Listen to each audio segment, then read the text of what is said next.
Bismillahirrahmanirrahim. Assalamualaikum warahmatullahi wabarakatuh. Waalaikumsalam warahmatullahi wabarakatuh. Alhamdulillahi rabbil alamin. Wa bihi nasta'in ala umuri dunya waddin. Wassalatu wassalamu ala asyrafil anbiya wal mursalin wa ala alihi wa ashabihi ajma'in, amma ba'du. Ma'asyiral muslimin, jamaah hadirin rahimakumullah.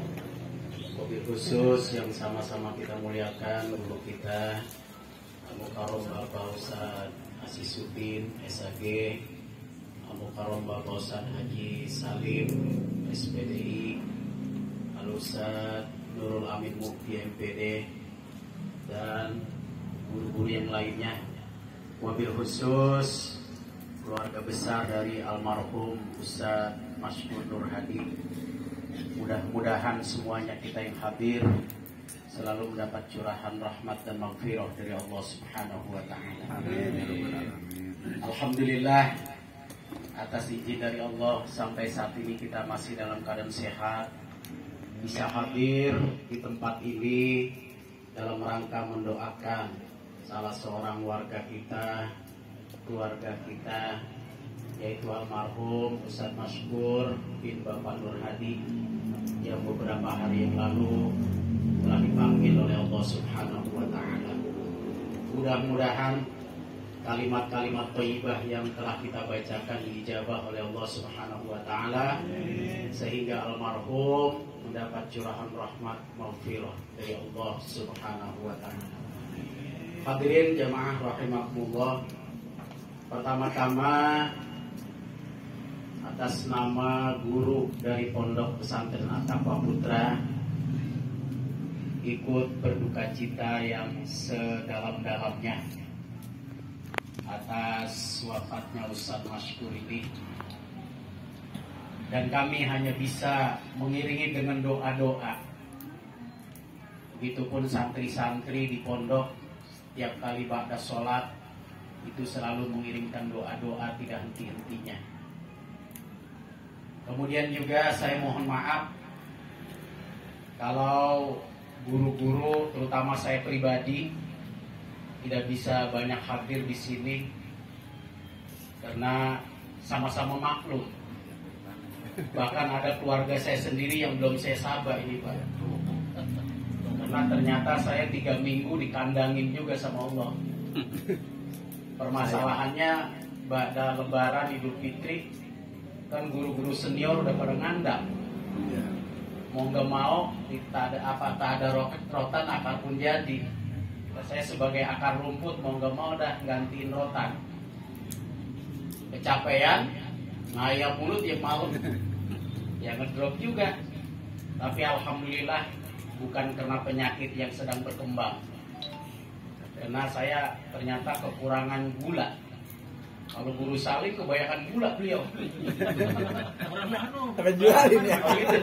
Kalau saya kekurangan gula sampai ngedrop. Jadi kelebihan gula diabetes juga hati-hati, kekurangan juga hati-hati juga. Tapi alhamdulillah sampai saat ini gula saya udah 120 walaupun masih kurang. Mohon doanya Pak biar sehat terus. Yang jelas bahwa pada bulan-bulan ini adalah merupakan bulan duka cita.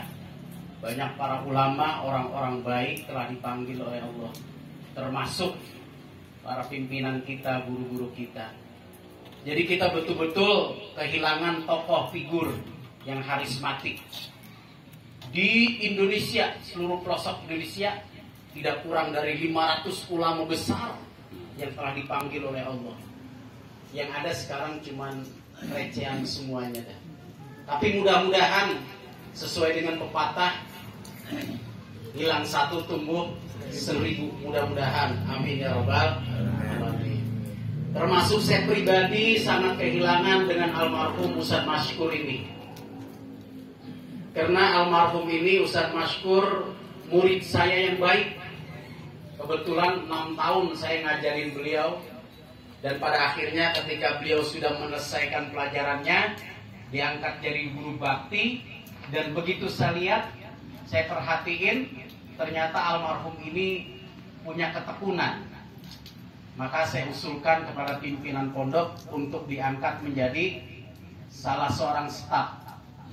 Dan kebetulan memang saya selalu mendampingi almarhum dalam bidang administrasi.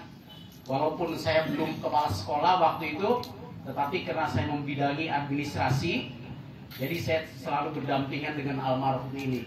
Bahkan ketika saya diangkat menjadi kepala, beliau ini menjadi salah satu staf ahli saya di bidang administrasi. Karena memang sudah saya didik dari awal, sehingga kalau kemari-mari itu saya cukup nyuruh doang. Ustaz, tolong ini udah jalan, terima tanda tangan. Dari awalnya biasa, koreksi, betulin, ajarin. Tapi sekarang cuman WA aja, tolong ini, tolong ini. Beberapa saat kemudian dia datang, udah jadi suratnya, tanpa harus ada yang dicoret-coret. Makanya saya bilang sebagai staf ahli, ini saya lagi kelimpungan nyari gantinya ini. Ya, iya. Ahli mesin. Ada staf ahli main game, ada main game ahli. Kalau beliau ahli IT juga dan sedang menggarap tentang administrasi yang berbasis IT ya. Teknologi yang paling tinggi sedang saya kembangin, tapi ternyata Allah berkehendak lain. Salah satu timnya adalah Ustaz Masykur ini ternyata sudah dipanggil oleh Allah. Kita sangat sayang kepada beliau, tetapi ternyata Allah lebih sayang lagi. Tetapi yang jelas anak kulihal, kalau nanti saya ceritain terlalu jauh, nanti saya salah kata. Yang jelas, menurut pandangan saya, sejak beliau menjadi murid saya, sampai menjadi pendamping saya di bidang administrasi, almarhum adalah anak yang baik, orang yang baik, dan tanggung jawab kepada semua tugas-tugas yang diberikan. Termasuk hari Senin sebelum meninggal, karena saya lagi ngandang tuh, tahu-tahu temennya ngebel saya, "Guru, kenapa? Ini guru Maskur masuk." Alhamdulillah kalau sehat mah. Kalau masuk berarti sehat. Karena beberapa kali sebelumnya saya datang kembali. Saya pesan sama beliau, urusin dulu penyakit sampai tuntas, jangan ngurusin gawean. Itu insya Allah ada yang menghandle. Begitu hari Seninnya dengar dia masuk, saya bersyukur. Nggak lama lagi telepon lagi temennya, "Guru Maskur tiduran aja kata di bangku." Suruh pulang. Berarti belum sehat. Akhirnya dibilangin suruh pulang. Senin tuh ya. Terus hari apanya masuk rumah sakit? Rabu ya. Kamis, Jumat. Ini artinya beliau adalah orang yang tanggung jawab dengan tugas. Padahal saya yakin dia masih merasakan sakit. Tetapi karena tanggung jawabnya, karena mau masuk tahun pelajaran baru, kerjaan ini lagi nunggu, dia berusaha untuk datang. Tapi ternyata tidak mampu untuk melanjutkan pekerjaannya. Dan saya yakin ini adalah satu amalan yang walaupun beliau sudah di alam kubur, tetapi pahalanya terus mengalir sampai kiamat baru berhenti. Nah, dia bukan staf administrasi doang, ngajar juga. Dan menjadi pembina guru BK di pondok, di asrama. Tidak sedikit sumbangsi ilmu yang beliau berikan kepada murid-murid. Maka inilah yang menyebabkan saya berani mengatakan bahwa meskipun sudah di alam barzakh, tetapi pahalanya terus mengalir, baru berhenti kalau kiamat.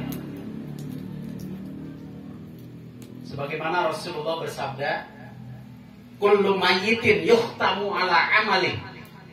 Ini dalil pepet, Pak. Saya niatin mutahawil disuruh ngomong. Ya untung ada yang nyangkut juga di otak ini.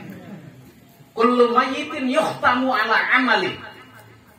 Semua orang yang meninggal itu amalnya udah ditutup, dikunci rapat.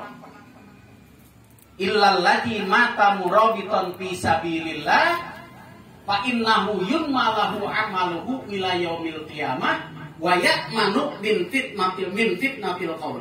Rawahu Abu Daud. Semua ketika orang mati amalnya dikunci. Artinya dia udah nggak bisa nambahin kecuali hanya menikmati amal yang pernah diperbuatnya. Illalladzi mata murabiton fi sabilillah, kecuali orang yang matinya berada di jalan Allah. Nah, ngajar itu sabilillah, Pak. Cuman awal turun hadis ini itu berkaitan dengan orang-orang yang ikut berjihad perang bersama Rasulullah. Itu murabiton fi sabilillah. Dia nggak pikirin harta bendanya. Ketika Islam meminta, maka dia tidak pernah memikirkan sesuatu kecuali hanya untuk Islam, lillahi ta'ala. Nah, kalau sekarang kan nggak ada perang. Perang tapi memerangi kebodohan. Ngajar berarti termasuk fisabilillah. Orang yang mati dalam perjalanan di jalan Allah, fa innahu yunmalahu amaluhu ila yaumil qiyamah, maka kerjaannya itu terus berkembang sampai kiamat. Jadi ngalir terus. Berapa banyak aliran pahala yang akan didapat? Likulli harfin alfu shadaqatin. Satu huruf yang diajarkan kepada murid sama dengan sedekah 1000. Kira-kira dalam satu hari, kalau di Ataqwa itu dari jam 7 sampai jam setengah 4, kira-kira itu dari mulut guru berapa huruf yang keluar? Berapa huruf yang dia tulisin? Saya kira yang ahli IT ini di komputernya meledak untuk ngitung pahala. Memang guru secara ekonomi lewat dah sama yang bisnis mah. Bahkan saya pernah dicengin sama teman saya. Lalu katanya orang-orang yang nyampe ke bulan lu masih gesor baik. Betah banget lo kita jadi guru. Orangnya mati mas Pak. Habis ngatain saya begitu. Udah ikut bisnis sama gua. Nggak bisa Pak. Saya ini guru. Nggak bisa diputar balik menjadi bisnis. Ente bisnis saya suruh jadi guru. Nggak bisa juga. Kullun ya'malu ala syakilati. Semua harus bekerja sesuai dengan profesinya masing-masing. Nah, jadi salah satu keuntungan guru secara ekonomi memang apa? Ketinggalan dengan para pebisnis, tetapi amalia yang akan didapat di alam kubur, di alam akhirat, subhanallah, likulli harfin alfu shadaqatin. Satu huruf 1000 shadaqah.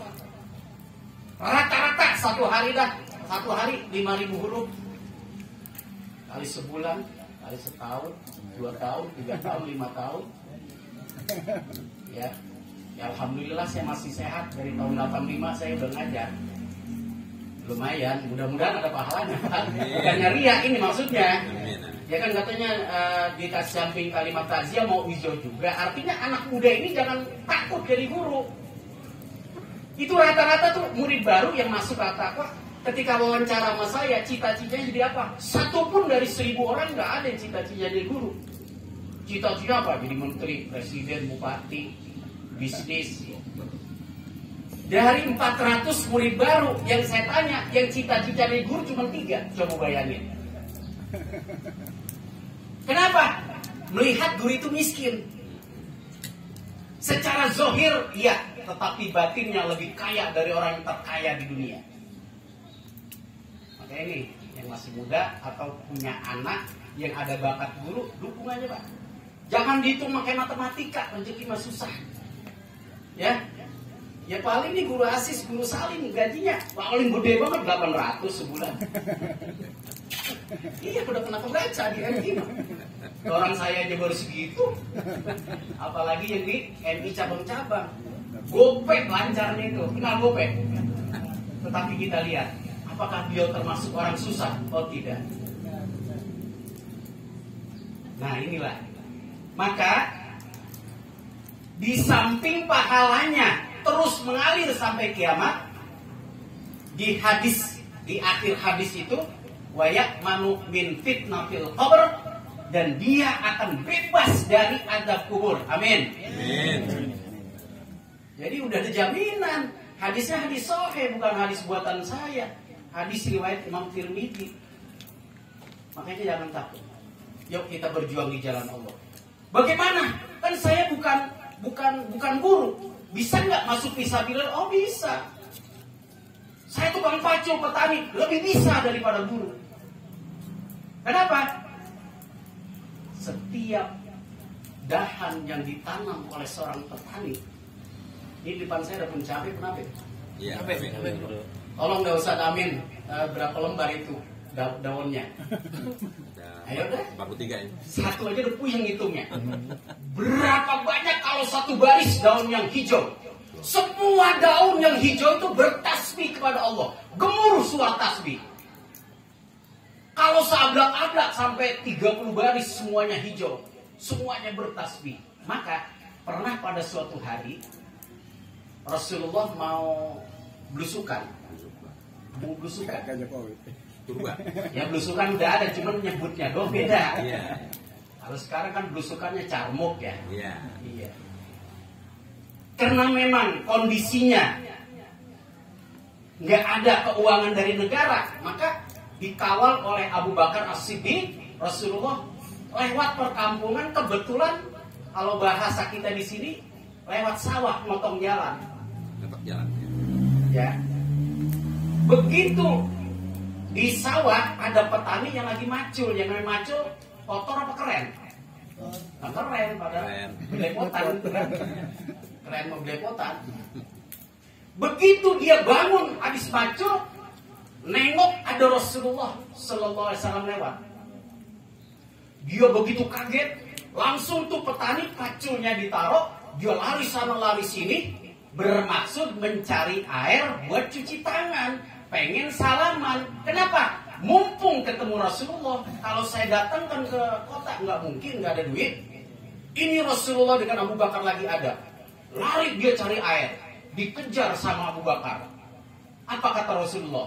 Tenang, saya yang ngejar. Dikejar oleh Rasulullah, ditangkap tangannya yang lagi pada belepotan lumpur, langsung dikecup oleh Rasulullah. Abu Bakar teriak, ya Rasulullah, kita mau ketemu dengan para bupati. Baju cuma itu-itunya, air langka. Entah cuci tangannya di mana. Dikecup sekali lagi. Itu tangan petani yang belepotan. Sambil Rasulullah berkata, hada al-yadul khair, hada al-yadul khair, hada al-yadul khair. Inilah tangan yang terbaik di dunia ini. Kenapa? Tadi saya di awal udah saya katakan, berapa daun yang bertasbih, berapa banyak orang yang makan hasil pertaniannya. Jadi gini, saya ngebon bayam, begitu gede saya jual, kan saya dapat duit.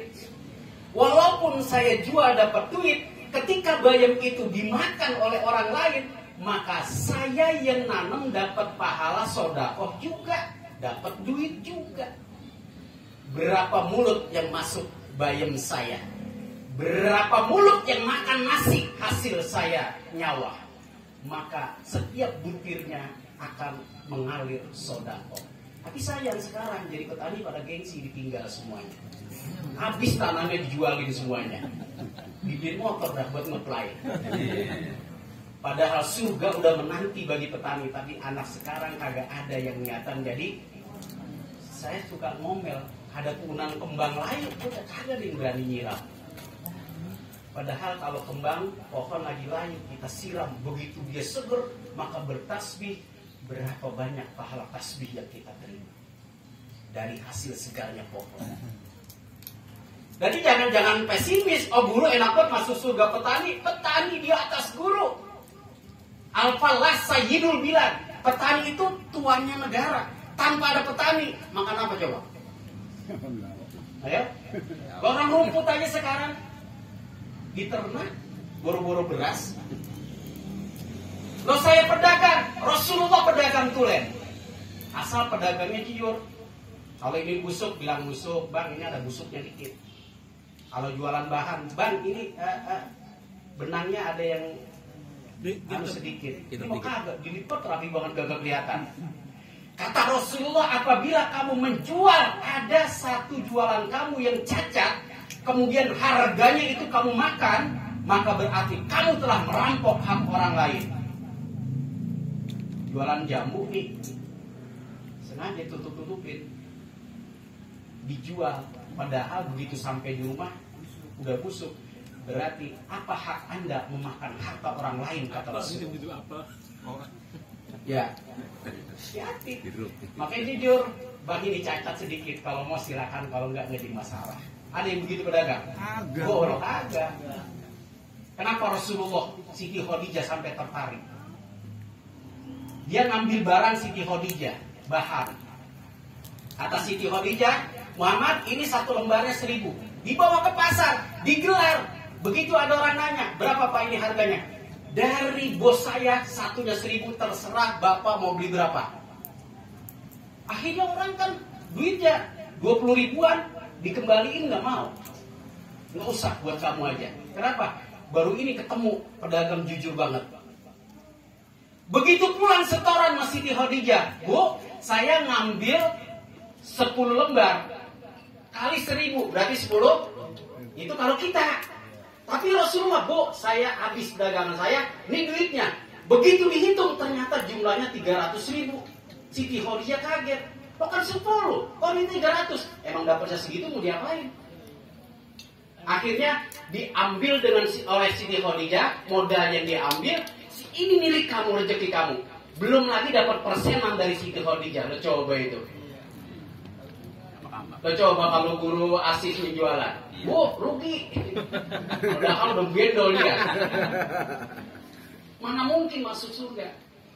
Jadi semua sisi bisa kita nikmatin, kita jalanin fisabilillah, dengan catatan jalan yang kita jalani baik pedagang, petani dan lain sebagainya sesuai dengan tuntunan Allah Subhanahu wa taala. Jadi bukan guru doang masuk surga, tapi guru juga banyak yang masuk neraka.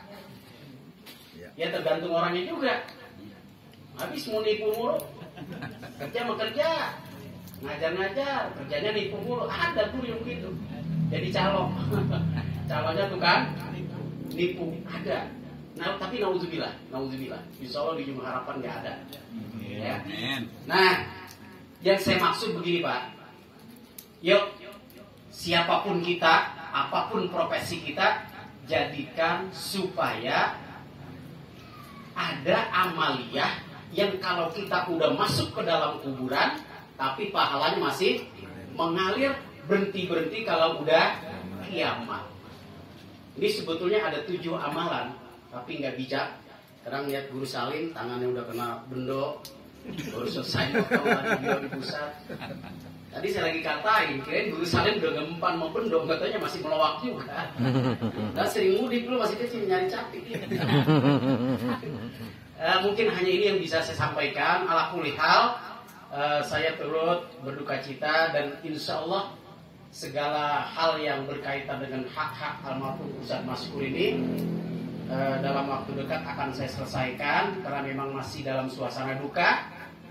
Jadi saya belum bisa ketemu dengan para pejabat sehingga belum bisa melakukan sesuatu gitu ya. Insya Allah dalam waktu dekat ya nanti akan kami selesaikan apa yang menjadi tanggungan dan hak almarhum akan kami selesaikan.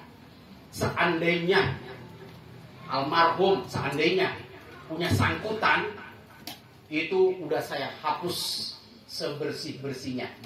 Mudah-mudahan nggak ada. Kalau ada, jangan khawatir keluarganya. Berapapun jumlahnya, tanggung jawab saya sendiri.